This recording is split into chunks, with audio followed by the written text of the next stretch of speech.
Acredito que será um tempo precioso, onde nós vamos nos deleitar na palavra do nosso Deus, acreditando com base em Hebreus capítulo 4, versículo 12, que a palavra de Deus ela é viva e eficaz, ela é viva e produz efeito, como está no Salmo 119, no verso de número 25, também no 50, que a palavra de Deus vivifica.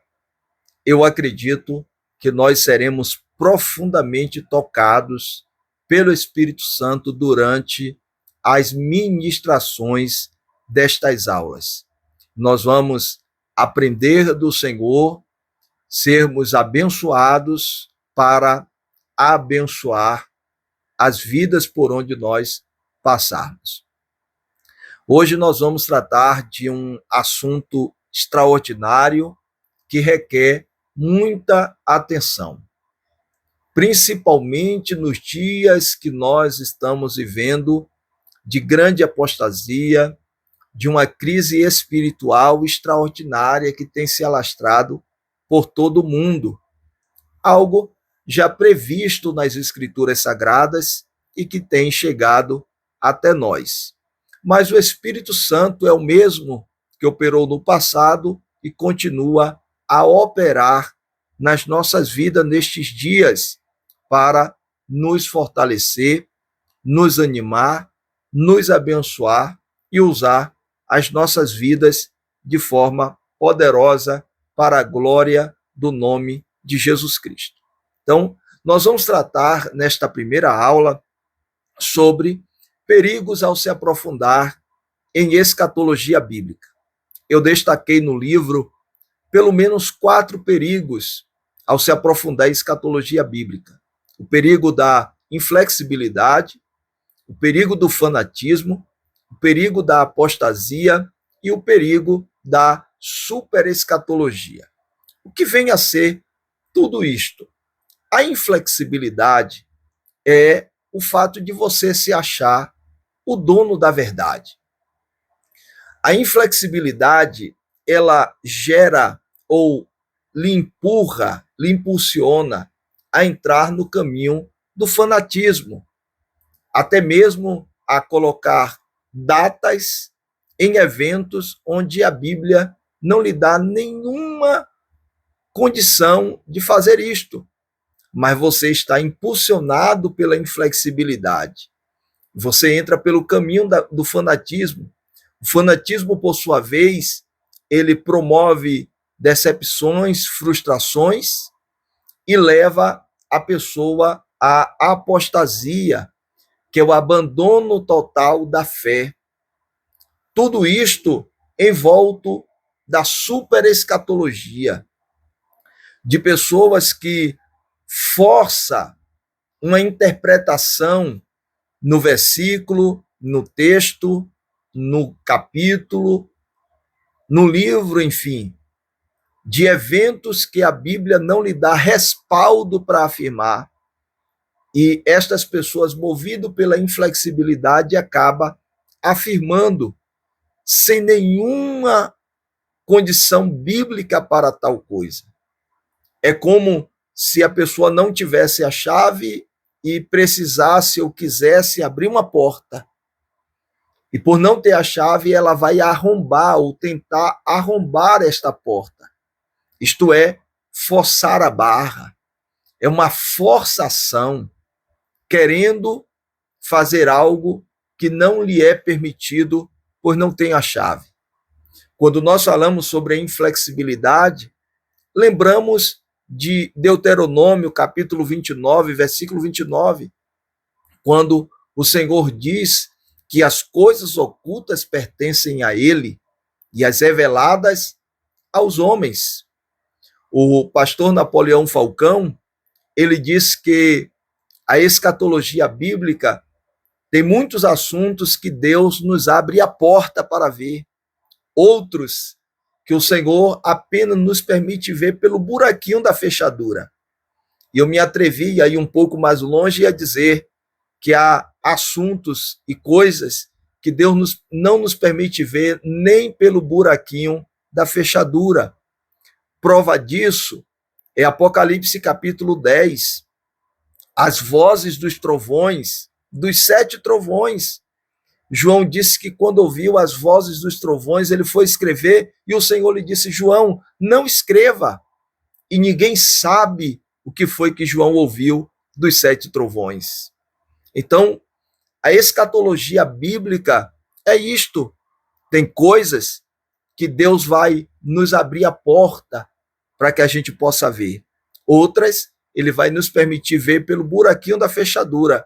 Porém, há outras que nem pelo buraquinho da fechadura o Senhor nos permitirá ver. São mistérios que o Senhor reservou pela sua exclusiva autoridade ou seu exclusivo poder, conforme está em Atos dos Apóstolos, capítulo 1, versículo de número 6. Então, falando de inflexibilidade, no campo da escatologia, você vai ganhar muitas convicções, você vai ser fortalecido dentro daquilo que você já acredita, por exemplo, sobre a segunda vinda de Jesus Cristo. A escatologia ela vai fortalecê-lo e abastecer de respaldo para você crer mais e mais sobre a segunda vinda de Jesus, a ressurreição dos mortos e assuntos desta natureza. Você vai ganhar muitas convicções, porém, você precisa entender que no campo da escatologia bíblica, e eu coloquei isto no livro, a maioria dos temas, dos assuntos, são questionáveis. Pouca coisa na escatologia bíblica é inquestionável. E eu vou dar um exemplo aqui para você. A segunda vinda de Jesus é um assunto inquestionável. Por quê? Porque você vai se deparar com versículos na Bíblia e contextos na Bíblia falando desta segunda vinda de maneira muito clara. Por exemplo, João capítulo 14, versículo 3, o próprio Jesus disse: virei outra vez. Hebreus capítulo 9, versículo 28, quando a Bíblia diz que ele aparecerá segunda vez. Seria interessante que você grifasse isto também. Hebreus capítulo 9, versículo 28, a frase quando diz aparecerá segunda vez, porque neste versículo é a única vez que aparece a frase desta clareza, ou nesta clareza. Então, que você possa grifar. Então, a segunda vinda de Jesus é um tema abordado nas Escrituras de uma forma bem simples. Todo cristão, ele acredita na segunda vinda de Jesus. Para o cristão, a segunda vinda de Cristo é inquestionável. Se alguém se levanta para tentar desfazer esta crença dele, obviamente que ele vai rebater, porque ele não vai abrir mão de crer que Jesus Cristo virá uma segunda vez. Porém, esta segunda vinda é envolto de pelo menos 3 grandes questões. Ele aparecerá, ou ele virá uma segunda vez antes da grande tribulação, durante a grande tribulação ou depois da grande tribulação? Você é o quê? Você é um pré-tribulacionista? Você crê que Jesus Cristo virá antes da grande tribulação, assim como eu sou? Você é um mídia ou meso-tribulacionista? Você crê que Jesus Cristo virá durante a grande tribulação? Ou você é um pós-tribulacionista que acredita que Jesus Cristo virá depois da grande tribulação? Independente do que você pense, do que você seja, do que você acredite, nós podemos ser irmãos. Nós podemos andar juntos, sermos amigos, nós podemos fazer a obra do Senhor, mesmo tendo pensamento diferente quanto a este fato. Nós acreditamos, e isto é inquestionável para nós, que Jesus Cristo virá uma segunda vez. Mas nós debatemos e pensamos às vezes diferente sobre se ele volta antes, durante ou depois da grande tribulação.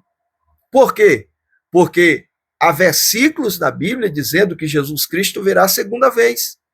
Mas não há nenhum versículo na Bíblia, e olhe que eu tenho 9 argumentos porque eu sou um pré-tribulacionista, mas não há nenhum versículo na Bíblia que, nem no Antigo Testamento, nem no Novo, nem dito por Jesus, nem pelos apóstolos, nem pelos profetas, nem por Moisés, que Jesus Cristo virá antes da grande tribulação.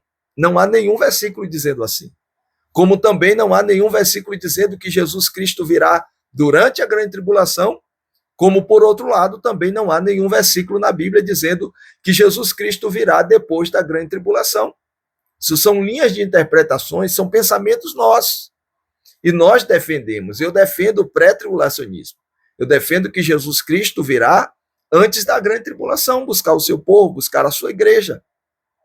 Mas este assunto é um assunto questionável. E eu, sendo flexível, eu respeito o seu posicionamento. Eu ando com você, eu congrego com você.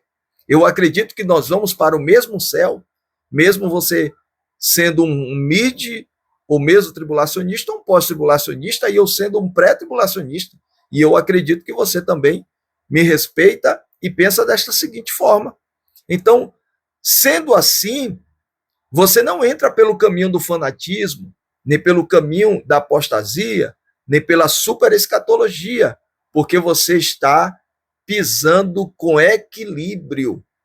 Você está andando com equilíbrio, nem muito ao mar, nem muito à praia.